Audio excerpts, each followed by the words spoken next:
Bilal Bhutto. I mean, that's one side of fake news, but actually in your part of the world, when fake news is disseminated on WhatsApp or whatever medium, it can have actually rather dangerous consequences, can't I mean, it? I think that it can have dangerous consequences everywhere.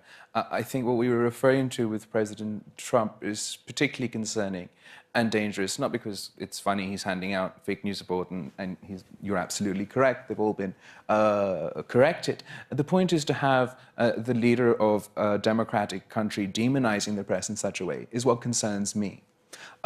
Coming from a fragile democracy, from a political party in a country who's fought for Pakistan to be a democracy, I'm concerned both with the use by politicians of this term to sort of demonize the press, and on the other side... Does that go on in Pakistan, then? I mean, who's behind fake news in Pakistan? We started well before Trump. I won't take the politician's name.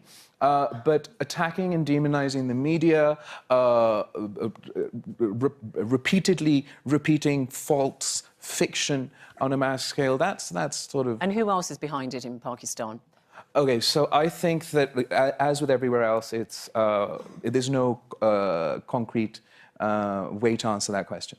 Yes, politicians are behind it. News media in my country and in other parts of the developing world are far more commercialized, owned by big business interests who aren't limited in the way it is in the UK, that you can't have a television station and a newspaper. They push out their commercial interests. So non-traditional platforms can actually be a source of rather credible news. So a lot of actors involved there. Yeah.